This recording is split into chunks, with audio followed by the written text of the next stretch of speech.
Shalom everyone, and welcome to a brand new series of Hebrew in Israel for the Haftarah. I'm Yoel Halevi, your host, owner and proprietor of Hebrew in Israel. And today we are going to start something brand new. Hopefully people will enjoy this show, and I am going to discuss the different sections of the Haftarah taken from the prophets. For the last about 3 years, I've been cycling the Torah portion. I actually did 2 different series on the Torah portion, one with me by myself talking to the microphone like this, and I also did a series with Jeff Gilbert. I only really cycled the one I did because at the end of the day, Hebrew in Israel is first of all about the things that I do. If I can bring things from the outside, I also would. I also do. I've done this before, but I actually wanted to be able to focus on the Haftarah and focus on the text itself in Hebrew without going into different discussions that people might have and questions and so on that kind of derail us from discussing the Hebrew itself. And that's really the point of Hebrew in Israel, bringing the Hebrew text forward, sounding the Hebrew text. This is one of the different things I'm going to be doing here. I'm actually going to be reading verse by verse. This is how I actually teach my Bible class, my Sunday Bible class. If you're interested for details, go to the website. There's the teaching section. You can actually see the details of how the class works. There are even recordings there. I think, if I'm not mistaken, 2 recordings that explain, give you details where you can hear how a class works. And that's basically what I'm going to be doing here. We're going to be reading the text word by word. And I'm going to be explaining not every word and everything, but I am going to engage you with the actual text instead of having a superficial discussion about what's going on in the storyline or prophecy or what have you, which also means that this is going to be an opening for me to start discussing certain prophecies because of the fact that I rarely discuss prophecies because I have more of an historical inclination, and therefore it's more comfortable for me to talk about books spanning from Joshua all the way to Kings, which is something that I have been doing for the last couple of years, which also brings me to another announcement, which is the series Light of the Prophets, which was my originally a series I did together with Truth to You with John Ovandor, is going to be restarted. However, the difference is that it's again not going to be together with someone interviewing me or an interview style, even though I would be very glad to bring people on the show, and we'll see if it's doable. But right now the plan is to restart Light of the Prophets from where we stopped. I had an idea originally to start Samuel from the beginning, and then I decided that there isn't enough time for me to sit down and do all these different projects, including my day job and so on, and therefore I decided to allow Samuel continue from where we stopped. But the first recording, which I'm right now working on, is going to go back into 1 Samuel at least a little bit because there were things we never discussed in the original show. And today, after I have been more involved in the study of the book of Samuel, I actually took a course in the book of Samuel for one of my degrees, and for one of the courses I took in one of the parts of my degree. And Samuel became a lot more clear to me, and therefore I will probably revisit certain things. I might introduce new subjects and connect them to 1 Samuel, but 1 Samuel is going to be as it stands, so it's actually going to be a couple months before the new series comes out. However, I do encourage asking me questions. So right now, if you're listening to this and you have questions about 2 Samuel, the first couple chapters, feel free to send them in, and I will deal with those questions. So there'll be a little bit of an interview style if people do send in questions. Now, what's really beautiful, what happened here is that I'm actually going to do the Haftarat Qorach. And we start from Qorach because only now I really found time to start working on this project as well. And what's fun about it is that Qorach actually, the Haftarat of Qorach is taken from 1 Samuel chapter 11 from verse 12 all the way to 12:22, and it's really one long lecture. Sorry, not 11, 12. It's actually 11:14. My apologies. And it's a very, very long speech that Samuel gives, and these speeches are very, very important. What's beautiful about this is because I'm announcing the reboot of Light of the Prophets from the book of Samuel, and we already are revisiting Samuel. So this, I think, works very beautifully. Let's talk about speeches for a moment. Speeches are very, very, very important, very fundamental for understanding the way things are linked to one another. And it's a very, very important principle that flows through the entire Torah. So for those that don't know, I did a couple weeks ago, I did a recording with my friend Ryan White from Rooted in Torah Ministries. If I'm not mistaken, I think he's changed the name now. I think it's Faith in Messiah now, taking a much more messianic name to the ministry. But it's still the same ministry, same teachings and everything. I did a program there, and we spoke about document hypothesis. And for those who don't know what document hypothesis is, it is the theory that there are basically something like 4 basic documents that construct or that the entire Torah is comprised composed from these 4 documents. And we have J, which stands for Jehovah, for when the name of God is used, and there's no problem saying Jehovah because it's not the correct pronunciation. There's no J in Hebrew. E for Elohim, the use of the name Elohim. By the way, very quickly scholars had difficulty because then they just realized that there's also J and E simultaneously. They came up with the J-E writer. There is P, which also has a subcategory of H. P stands for priestly, Leviticus, and anything like Leviticus, which can also include Exodus and Numbers. H, which stands for holiness, usually the area of chapter 19 onwards, if I remember correctly, of the book of Leviticus. And D for Deuteronomy.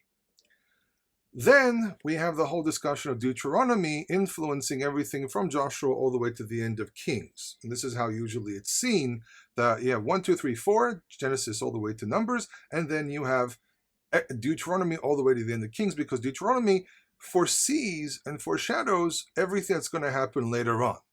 Now, I first of all say something a lot simpler than this. I mean, even if we have D and we say 1, 2, 3, 4, and then we have the 5th, which is separate, you can still see one long theme that goes through them. And one of the examples of these themes is the speech. The speech. And what is the speech? The speech is when someone who is the elder of their group, whether it be family, tribe, nation, always give a speech before they die. And there are miniature speeches and there are larger speeches, and the larger speeches are the big famous ones, but there are actually a few smaller ones that exist. And sometimes it's not really a speech, but it still resembles the idea of a speech coming forward. The first speech, in my opinion, and this is something that might be a little controversial, is Abraham commanding his servant to find Isaac a wife. Abraham gives a commandment to his servant, his Eved, which we don't really know who he is. He's never named, though most people think that's Eliezer, because he was the most important servant that he had, the most trusted servant. But if you look through the text, you never see his name mentioned. And he gives this entire speech to his servant and tells him, go find a wife for my son, because there is a motif here which says we need to keep things inside the family, loyal to the tribe and loyal to the God of Abraham. This principle expands throughout time, which is something that we see. Everything expands throughout time. I mean, humanity expands throughout time all the time. We look at ourselves 100 years ago, 200 years ago, 1,000 years ago. We're always increasing knowledge, always increasing the way we look at things. It's always a lot more complicated. With Abraham, it was a very, very simple faith. He believed in one God. He served that God. And there were very, very few rules and regulations. Even with Adam and Eve, I mean, you can even go back to Adam and Eve, Adam and Chava. You have a very basic rule. Keep the garden, work the garden, don't eat from the tree. We have a very, very simple structure, but we still have rules and regulations. It wasn't free, do whatever you want. Like, for example, Wilhelm tried to argue. No, there were rules and regulations. But it expands throughout time, and then we end up with the Torah being a very, very long, complicated set of rules that we are as Torah followers have to obey. Now, we don't have with Adam and Eve or anyone throughout that storyline, and I apologize for using the names in English because I'm speaking in English. It's easier for me to flow that way, but I will sometimes throw in the Hebrew names. We don't really have a speech there, but we do have God giving a speech to Adam and Eve and the snake. So we have that first speech. Then we go to Avraham. He gives a speech which kind of envelops the whole idea of what's supposed to happen. Then we go, Isaac doesn't really have much of a speech, but he gives blessings. Yitzchak is really an extension of Avraham. If you actually look through the stories, Yitzchak is always in the shadow of Avraham. He's always kind of hiding behind Abraham. He's always kind of like underneath his father. He's very rarely a freestanding man. He really redigs his father's water holes. He doesn't really go anywhere. He doesn't really do much. I mean, he goes down to Peleshet, to the Philistines. He's there a little bit, but he's kind of repeating a lot of stuff that his father did. Therefore, there's less an expectancy of a speech from him because he's really more of a shadow of his father. But he does pass on to Yaakov, to Jacob, the blessings, which are basically a bestowing of the authority of Abraham through Isaac to Jacob. However, when we come to Jacob's story is much more complex. He's a lot more aggressive. He's a lot more outspoken about certain things. And he actually gives a speech. He gives a full-fledged speech where he gives blessings to his sons. He tells them different things. He passes the mantle to Yosef. And Jacob has his prophecy part there and everything. And then even Joseph kind of has like a miniature speech in what he does with his brothers. Then Yosef dies, the brothers die, and then we have the whole story of the Exodus, and then we get to Moses. And Moses gives more than one speech. He gives one gigantic speech. And what's very interesting, there actually are some elements of the character of Moshe, in the speech of Samuel. He specifically talks about, I didn't take any animals from anyone. Did I take any bribes or anything? And it's a bit of an echo of what something Moshe said, because Moshe says, I didn't take anything from them. Why are they accusing me of all these different things? So there is a motif that goes through everything. There's a logic that kind of flows through everything. So Moshe gives his big speech. And it's the biggest speech imaginable. It's the biggest speech we have anywhere in the Bible. And he talks about keeping the Torah, he gives commandments, there's a song, there's blessing and curses, there's a whole very large collection of things that are being said, warnings to the future, and so on. And then we have, throughout the book of Samuel, we have two major speeches. Actually, no, we have two major speeches in that timeline, but it's actually separated between Samuel and the book of Kings. In truth, by the way, you should know that one of the older divisions, not Jewish divisions, but Christian divisions, was that it was really one Kings 1, Kings 2, Kings 3, and Kings 4. Basically, Samuel 1, Samuel 2 were actually considered to be part of Kings. And then you have Kings 3 and 4, which is basically what we call First Kings and Second Kings. So Samuel gives his speech, which is what we're going to discuss here today. And then in the book of Kings, the first couple chapters, King David gives his speech to his son Solomon. And Solomon is really the first king to really go out as a king that kind of covers everyone and tries to unite everyone and so on. His name Shlomo comes from the word shalom, which has to do with peace. He's the king that is able to reign over everyone more or less in peace, but he did also have to undergo a lot of issues because of his rebellions. But what's very interesting is you see this motif of speech going from Genesis all the way into Kings, and then we also have the prophets who give similar speeches, because the leaders, you have Adam and Eve receiving from God, and then you have Avraham, Yitzchak, more or less, Yaakov, Yosef. I forgot. Joshua gives a speech as well, the end of the book of Joshua, so I forgot that one.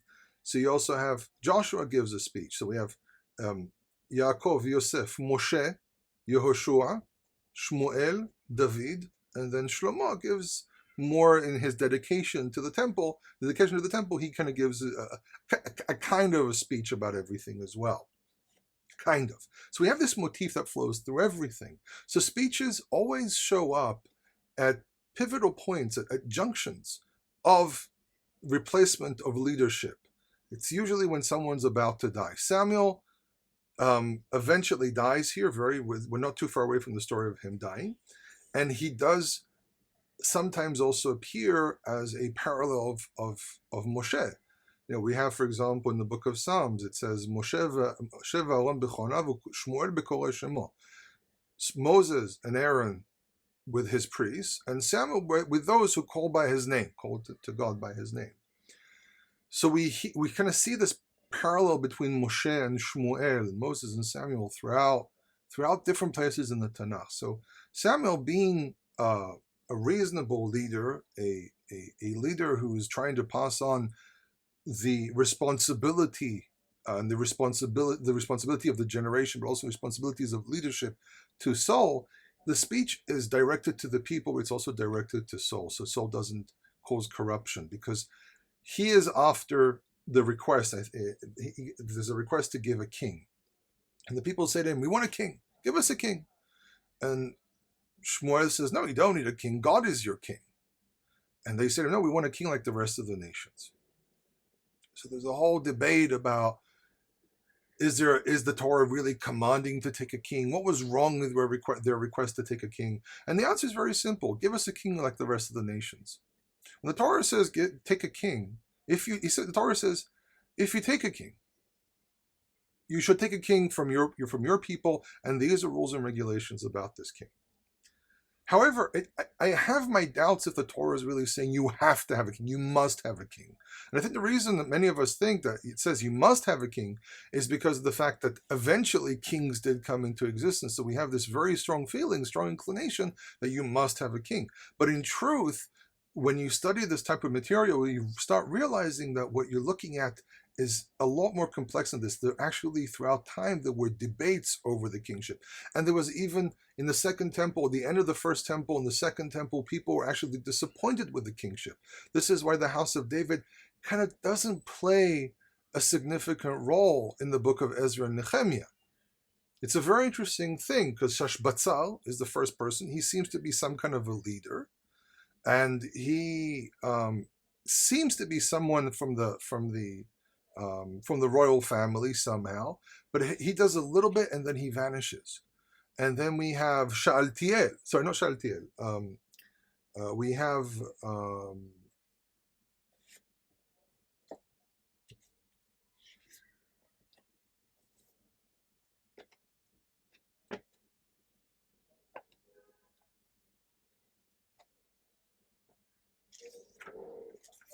you're going to have to edit this.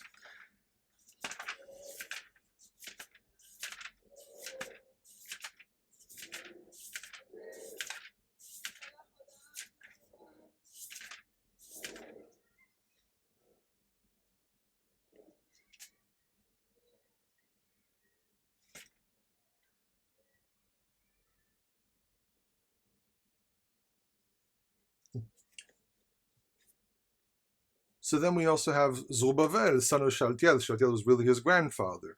And basically what happens is that both Shashbatzal and Zerubbabel completely vanish. We don't really hear from them. And the house of David, people knew who the descendants of the house of David are. If I'm not mistaken, even today there's something like 10 families that we know are descendants of the house of David. But in truth, the house of David lost its prominence. And I think one of the reasons for this was because everyone had difficulty, well, a lot of people had difficulty with the king, with the principal kingship throughout time. And also what happened was the kingship basically failed the people. You can even hear the sentiment in the book of Lamentations, where he talks about the breath of our nostrils, the Messiah of God, which is basically the king, which we said we will live in his shadow, we will live under his protection. They're saying that protection doesn't exist.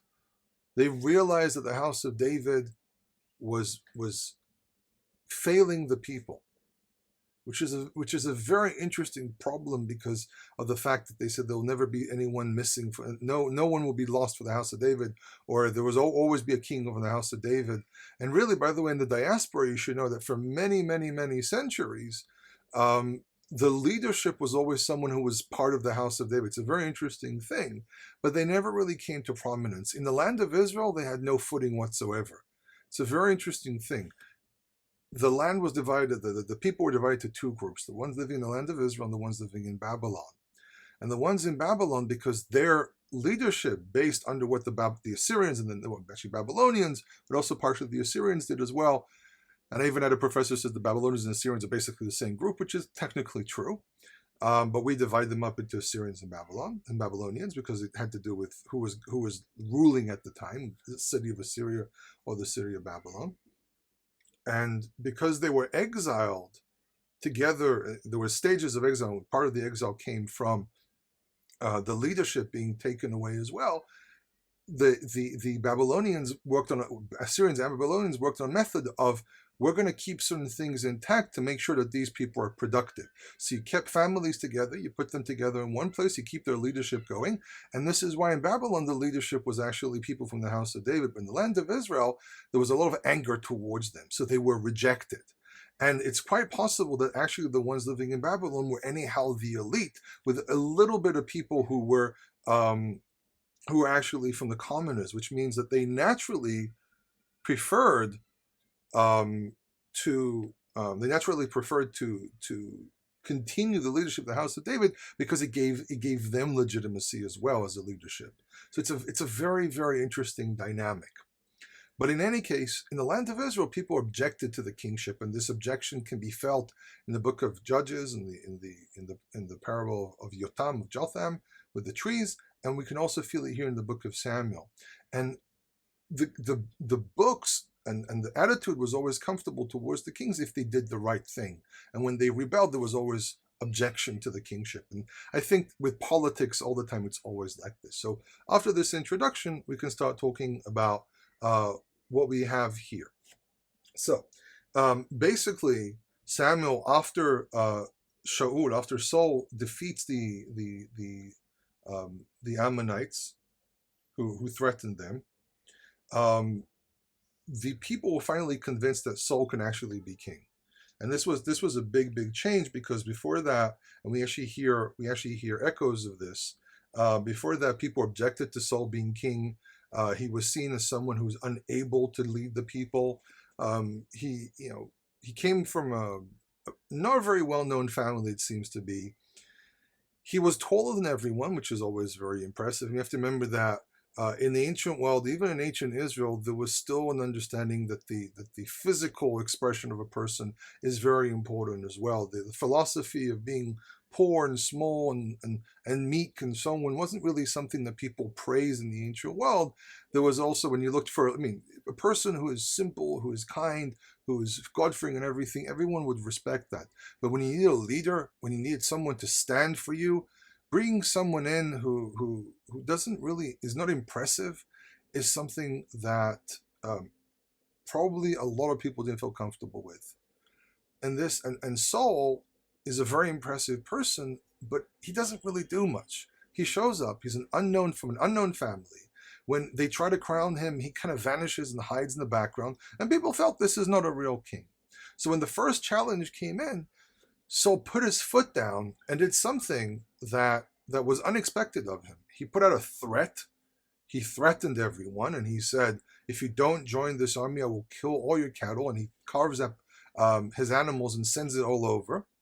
And people fear this, and they realize, oh, this guy is serious. So they come in, and they fight the battle with him. They win, and people go, okay, now we're good. Now we're good. So they renew the kingship. And this is how the verses really begin. It says, Vayomer Shemuel el ha'am, and Samuel said to the people, Lechu v'nelecha Gilgal. Let us go. Lechu and nelecha, using the double type of a verb to create an emphasis. Let us go to Gilgal. Now, actually, there were several Gilgals. It's not really one place, but it basically refers to a cultic center. When we use the term cultic, it means, this is just the academic term, really means a place of worship. And these were circles. These are places surrounded by circles. So there were several of them, apparently. It wasn't only one. So let's go to Gilgal, which means a place of worship. The ark may or may have not been there. It's a very, very good question. Shiloh was already destroyed, so there's a chance they went back to Gilgal. It might be that it's a Nov. It's really unclear. Unhadesh sham hamelucha, and we will renew the kingship there. Verse 15, and all the people went Gilgal to Gilgal, and they crowned Saul there before the Lord at Gilgal. So this is actually the third time he's anointed or crowned. It doesn't really say he was anointed, but they probably did anoint him. So the first time was in secret. And you can see this development structure that we have. Samuel actually uses this parallels and development structures which appear a lot, which is something I will expand on more in light of the prophets. And the first time he is crowned in secret, no one knows. Second time he's crowned, but not everyone likes him. He hides. See the element of hiding, But this time, in the first time, everyone hides. The second time, it's only him hiding, and then he's brought out, but not everyone accepts him. Then the third time, it's all in public, everyone's in public, and everyone sees it, no one's hiding, and there's no hesitation. But besides crowning, it says, and they sacrificed zvachim. Zvachim is a term that has to do with slaughter, and there are two verbs, shachat and zavach. They interchange a lot, but on a technical level, shachat is for regular consumption of meat, and zavach is usually for sacrifices.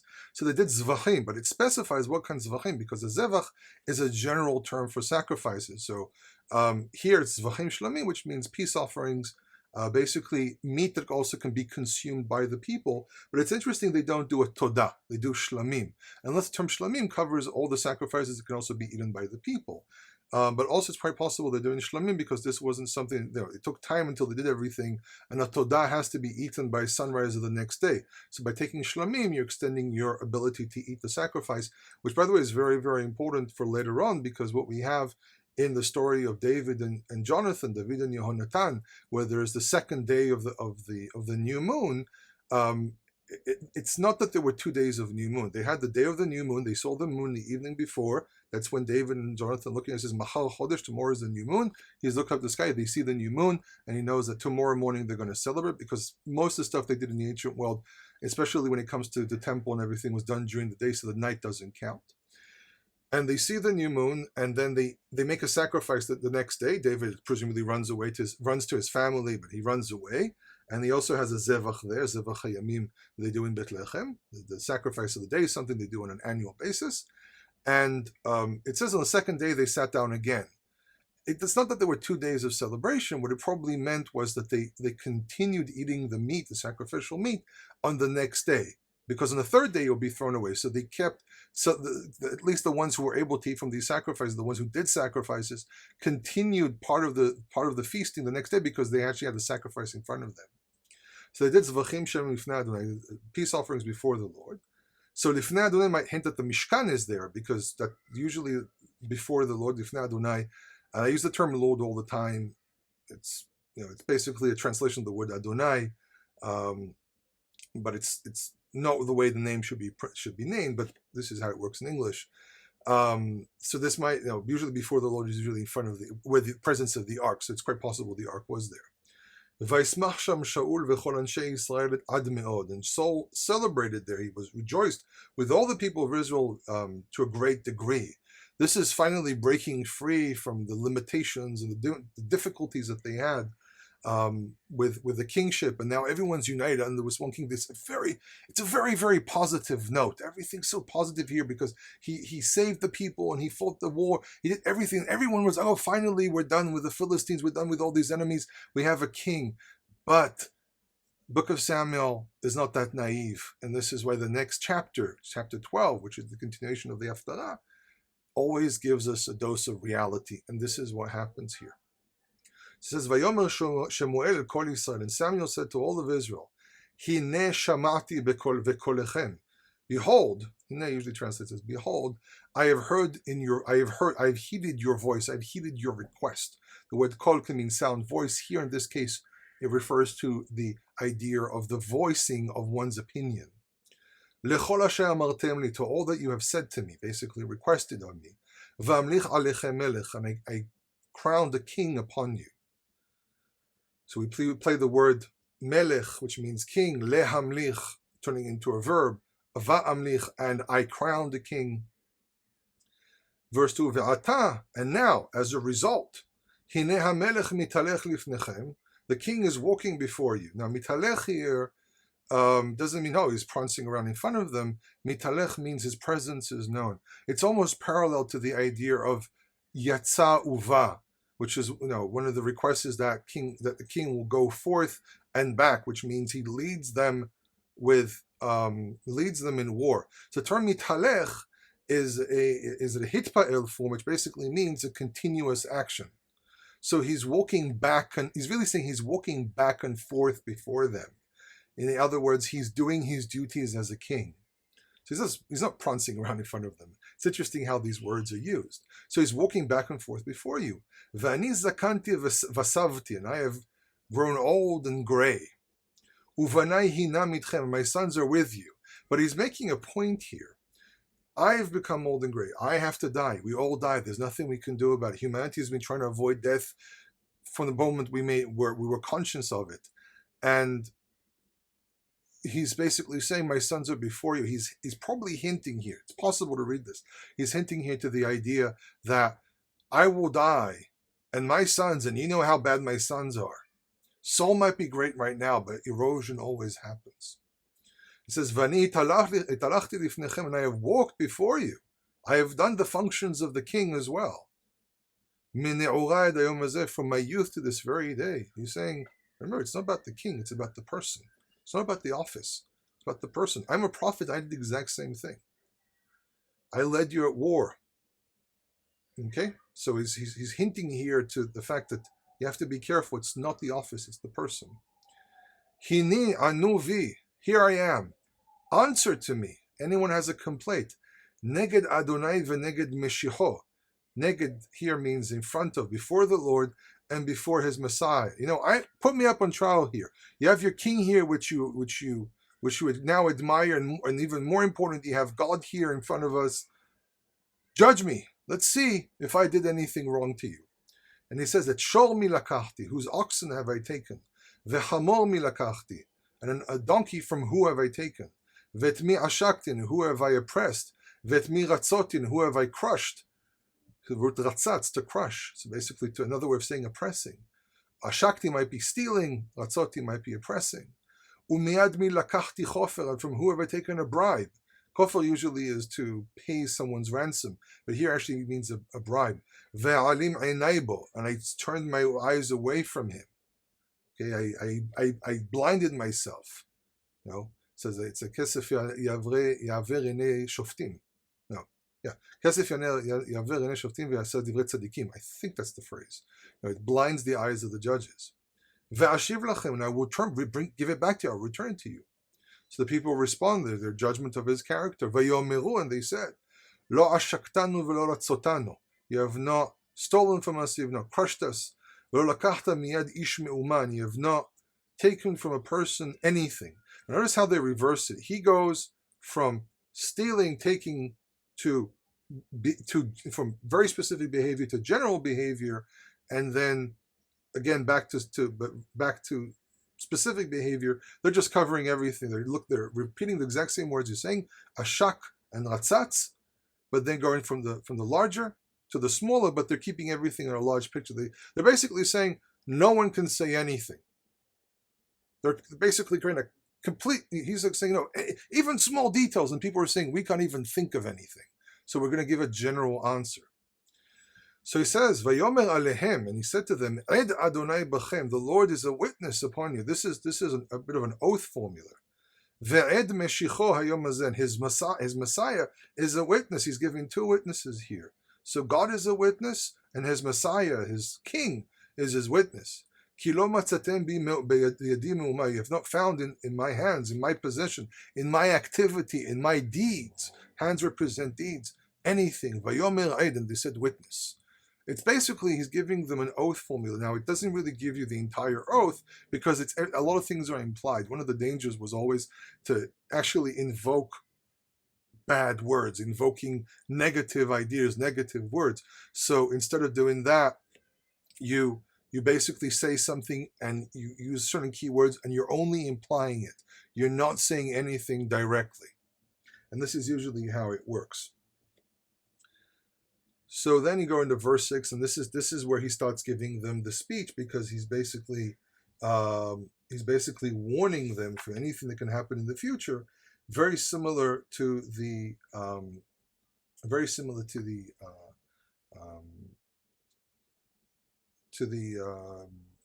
ideas that we have in warning about kingship.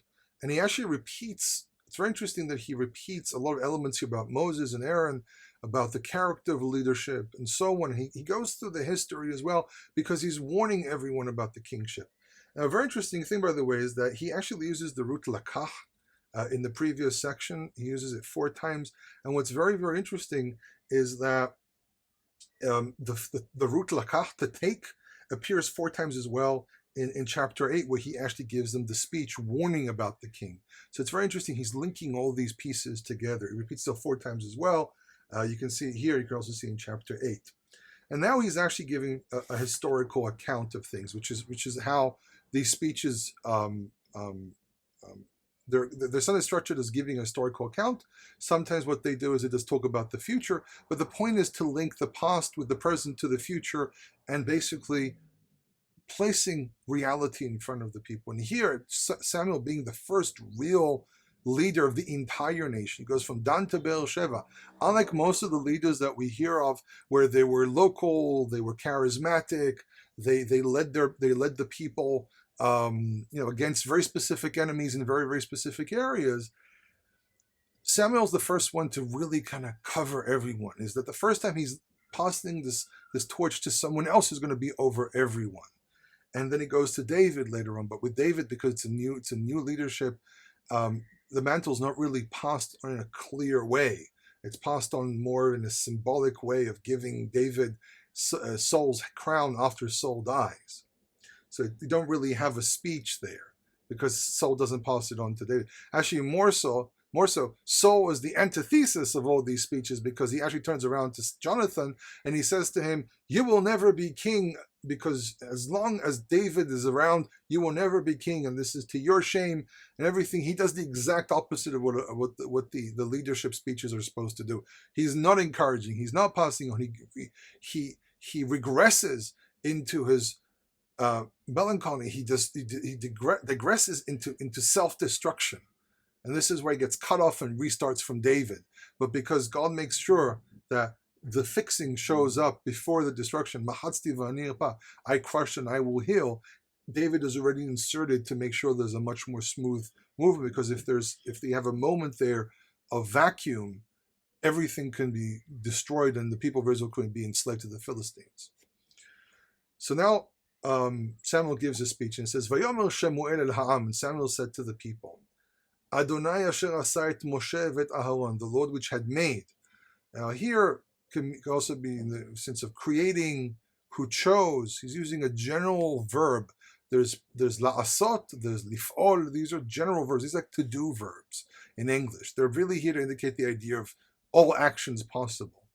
So he made Moshe and Aharon, v'asher he'ela et avotechem me'eretz Mitzrayim, and which had brought your ancestors up from the land of Egypt. He's actually pointing out something very important. It's not Moses and Aaron that did the Exodus, it's God.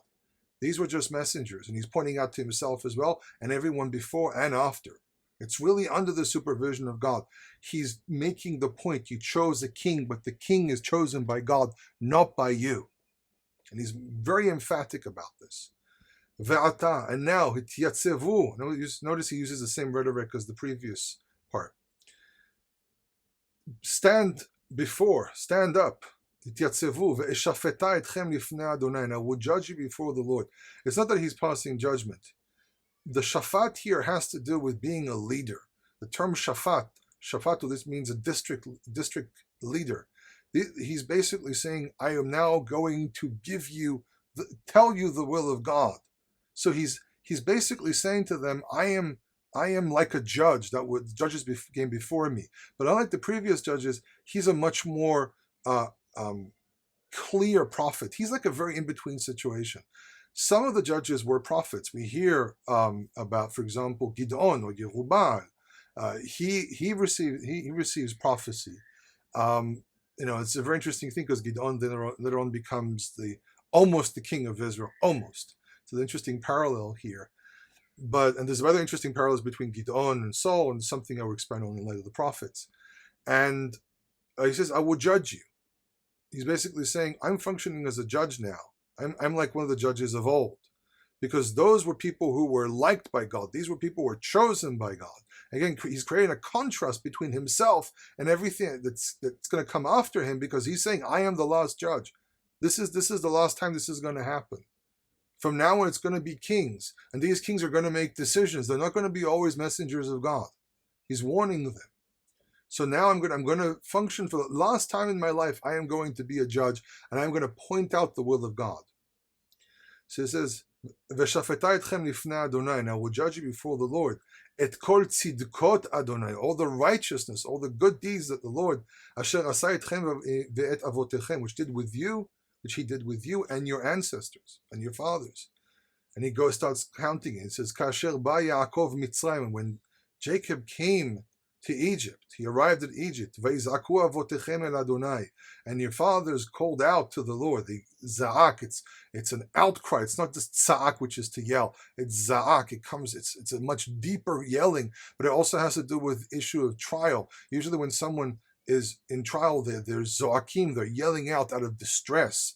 Za'ak and Za'ak are basically the same word, but they stem off of two different things. One is just yelling. Za'ak seems to be more, this is at least how some scholars point this out, that this is more to do with judging. When someone has to be judged, they use the term Za'ak. Vayishlach Adonai et Moshe et Aharon. The Lord sent Moses, Moshe and Aharon. Vayatziu et avotechem miMitzrayim. They brought your ancestors, your fathers, out of Egypt. Vayoshivum b'makom hazeh. And they made them dwell in this place. It's not that it was Moses himself and Aaron because they died in the desert.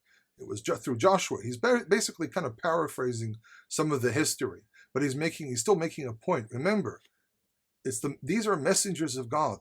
It's not the office. It's the person and who is sending the person, under whose decisions the person functions. And he points out the famous history of the book of Judges. Vayishkechu et Adonai Elohem. This is verse 9. They forgot the Lord their God. And he gave them away. He uses the term to sell. To sell is just giving away completely, and just receiving. And the idea of limko is to, usually means to sell, but it has to do with just completely abandoning, completely giving away, and being under the full control of someone else. So he sold them to the hands of Sisra, the head of the military of Chatzol, the head of the army of Chatzol. Sal Tzava. Military principles, by the way, are very, very common in the book of Samuel. This is the first time there's actually a military structure. So the book of Samuel uses a lot the word Adonai Elohei Tzvaot, uses the term of the Lord God of hosts, and so on, uses a lot of these military and army terminology throughout. So it's not surprising he uses it here, though he could have said Be'ad Sisra. Why does he point out Sal Tzava Chatzol? Because of the military aspect, Chatzol being a very powerful kingdom city, a royal city that had connections throughout the entire ancient world. There's a lot of information about that site. There's a whole bunch of books you can read about this. Uveyad Pelishtim, in the hand of the Philistines. Uveyad Melech Moab ilachamu bam, in the hands of the king of Moab when they battled them. King of Moab, going back to the book of Kings, the book of Judges. Okay.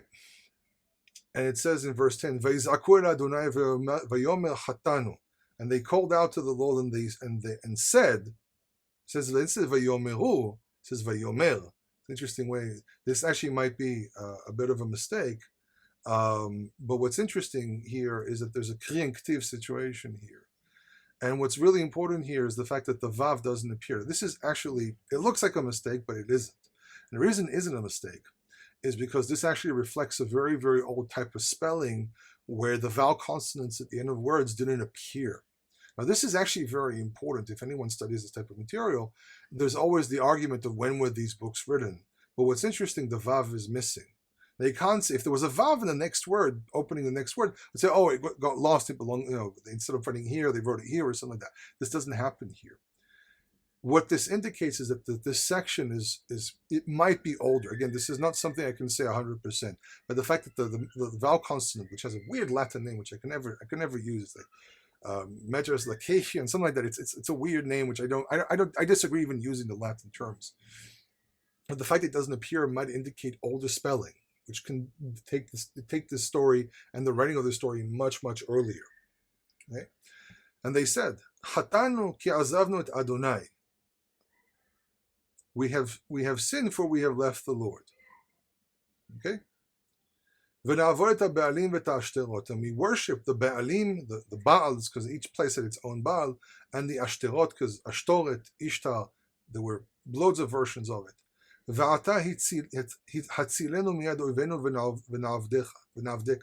And now, save us from our enemies, and we will serve you. The lehatzil here, to be saved, is a physical saving. In the Tanakh, being saved is always a physical aspect, not a spiritual aspect. It's a very interesting thing that in time people started spiritualizing a lot of things. This started in the Second Temple. People started asking questions about suffering in this world and everything. It's a very interesting and complex subject. And then saving became something spiritual. But in the book of Samuel, in the book of Judges, saving is always something physical, always from a physical enemy. Verse 11, Veishlach Adonai Tirubal ve'et Bedan. The Lord said Yerubal, which is Gidon, and Bedan. Now this actually might be pronounced Bidan, because the bet actually might be an abbreviation of the word son, Ben. And it might have been Ben-Dan. But Ben-Dan can also be Samson, because we never really hear of anyone called Bedan anywhere in the text. Now some people might argue that this actually might be some other characters mentioned. Some people, maybe it's Barak, for example, the Pshita, which is an Aramaic translation, the Septuagint, actually said that it was Barak. Some people think it might have been Avdon. Avdon has Bed Daled Nun in it as well, but Bedan, I personally think Bedan is Samson. It might be Bendan. And it says, V'tiftach v'et Shemuel, and Yiftach and Samuel. He's actually referring to himself in the third person. Vayatzel etchem miyad oyevechem misaviv v'tishvu betach. And he saved you. It's not the people. He's not focusing on the people. He's focusing on God. From the hands of your enemies all around. And you sat and you dwelt safely. And then he jumps ahead to the present time. Verse 12. Vatiru et ki Nachash melech bnei Ammon. And you saw that Nachash, king of the sons of Ammon, ba alechem, came upon you. Vatomru li, and you said to me, Lo ki melechim lo chalenu. He says, he's suddenly got this real negation here. They came and you said to me, no, for a king will reign upon us. And he says, Va'adonai Elohechem malkechem. And the Lord, your God, is your king. He contracts everything. This really, really short statement really makes the point of everything that he's trying to say. You asked for a king, and this is not what you should have asked for. So he says to them in verse 13, he skips the negotiation. He goes straight. We have this enemy. I said to you, don't need a king, for the Lord is your king. He's creating a very, very distinct, very clear contrast between what should be and what the people asked by going very swiftly through this verse. He creates a very, very long exposition in the beginning, and then he crushes what the people want in one go, saying, the Lord is your king. So he says to them, verse 13, Ve'ata hinem hamelech asher bachartem asher she'altem. And here is the king which you have requested, which you asked. He's actually playing here, bachartem she'altem. She'altem sounds a little bit the name of Shaul, Saul. Bechartem, Bahur. Saul is referred to as a young man who's at his prime. He kind of plays a little bit of the word. He's not mentioning Saul by name. He's hinting to him because he really doesn't have anything against Saul personally. This is why he uses the term king. He's referring to the office. This person, he's great right now. There's nothing wrong with Saul right now. So he's referring specifically to the office. He doesn't know what's going to happen in the future. He doesn't know. It comes on later. The corruption of King Saul happens very, very quickly. But right now he has no problem with him. So he uses the term king. He says, V'ineh natana Adonai alechem melech, and behold, the Lord has given upon you a king. So he says, listen, you know what? You have a king, not the end of the world. But he says there's a condition here. Im tiru'u et Adonai, va'avatem oto, u'shma'atem bekolo. If you fear the Lord, and you serve him, and you heed to his voice, ve'lo tamru et pi Adonai, and you will not rebel against the word of God, the mouth of God, the word of God. Ve'item gam atem ve'gam hamelech asher malach alechem, and it will be you and the king which reigns upon you. Achar Adonai Elohechem, after the Lord your God, following the Lord your God. Basically, I'm saying it'll all be good if you do this. But he's also negating. He's saying, Ve'im, this is verse 15, Ve'im lo tishmu bekol Adonai. And if you not heed to the voice of the Lord, umritem et pi Adonai, and you rebel against the word of God, the word of the Lord. Vayita yad Adonai bachem va'avotechem. The hand of the Lord will be against you and your ancestors. Interesting why he mentions ancestors. He's again hinting God has been loyal so far, but he's also punished. He's saying there's a way that all this works. He chose a king. That's not really what's going to solve your problem. What's going to solve your problem is if you follow God, if you do his will.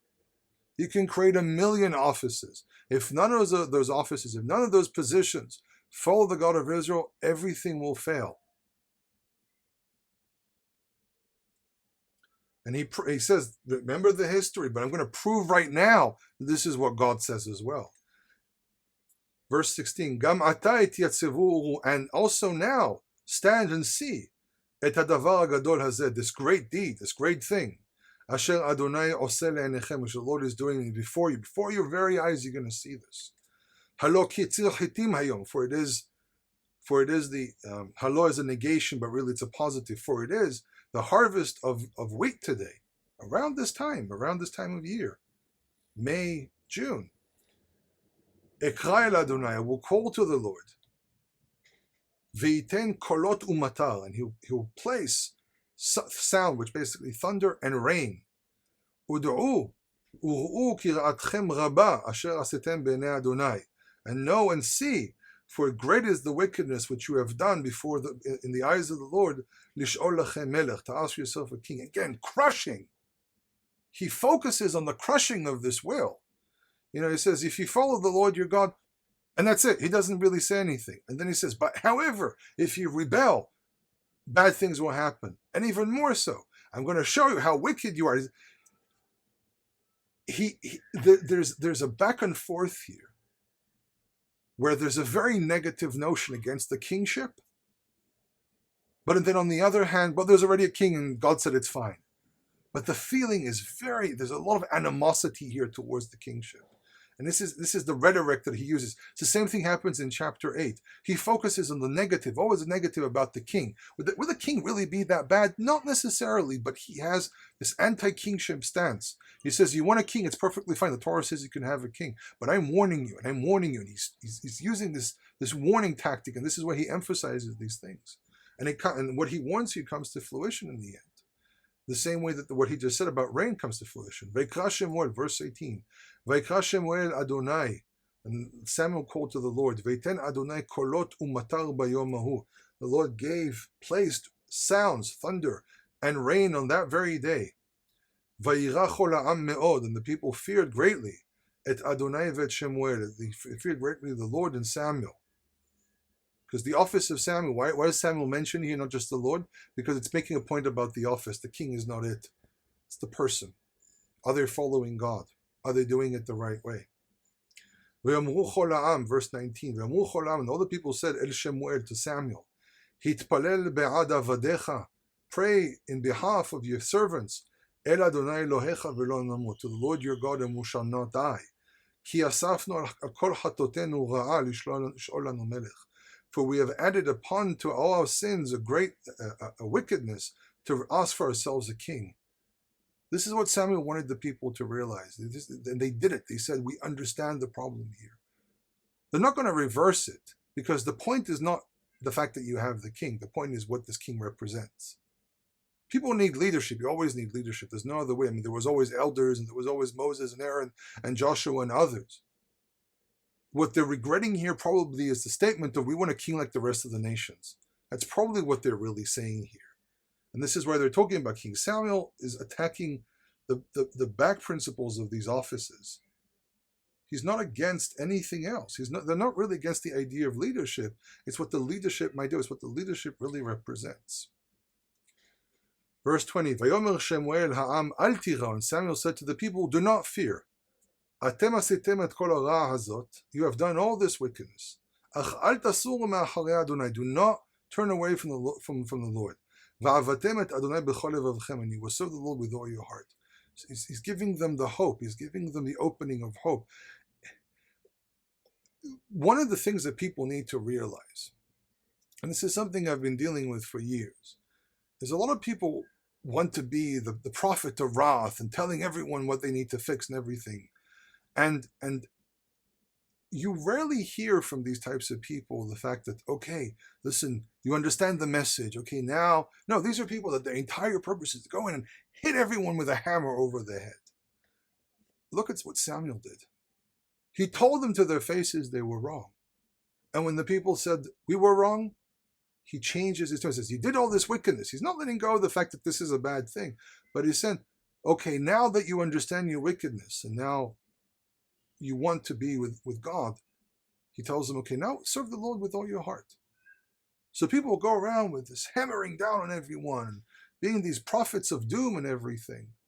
Yes, there's a lot of negative in the world. It's true. And yes, it is our responsibility to turn around and say to the ones who do wrong, tell them, you're doing wrong. You're doing wrong. But give them hope as well. Crush the wickedness, but also give hope to mankind. Same way God gave hope to mankind. He got rid of Adam and Eve from the garden, but he gave them hope eventually. He gave mankind hope through the Torah. So he says in verse 21, V'lo tasur, he will not turn away, Ki acharei hatorah asher lo yo'ilu v'lo yatzlichu. For after the abyss, after the emptiness, basically the other gods, the foreign gods, which will not help and not save, Ki tohu hema, for they are empty. And it ends with a positive tone. Ki lo yitosh, verse 22, Ki lo yitosh Adonai et amo, for the Lord will not abandon his people. Ba'avur shemo hagadol, for the sake of his great name. Ki ho'il Adonai, for the Lord is willing, la'asot etchem lo le'am, for the Lord is willing to make you into his people, to make you into a people for him. That's a very, very important message. Calling out to people to repent, calling out to people to do the right thing is important, but it always has to come with the option of hope as well.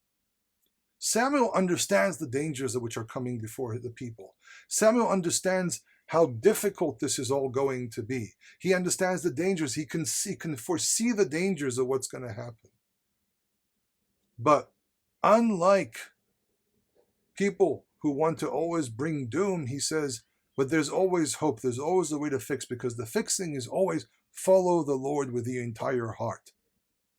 Even if you've made mistakes, even if you've sinned, even if you've done a great evil, as Samuel points it out, there's always the place for hope by following God and following through his Torah. So I hope you enjoyed this recording. This one came out a little bit longer than I planned, but there were a lot of interesting points to be made here. And again, if you are interested in adding questions to Light of the Prophets, contact me at HebrewandEzra@gmail.com.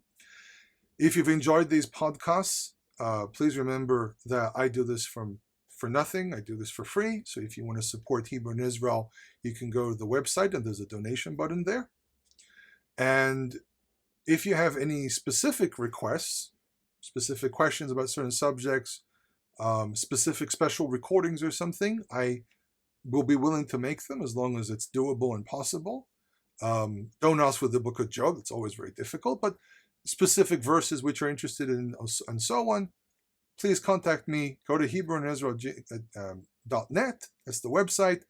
HebrewandIsrael@gmail.com is the email. And if you're not on Facebook, if you haven't followed the Facebook page yet, Hebrew and Israel, basically everything is Hebrew and Israel. If you don't have Facebook, again, go to the website. I'm always updating stuff there. There are always new articles and so on. You can interact with me there through the comments, or you can send me an email with questions. Again, I hope you enjoyed this, and hopefully I'll be able to make all these shows for the entire cycle of the Haftarah. Kol Tov.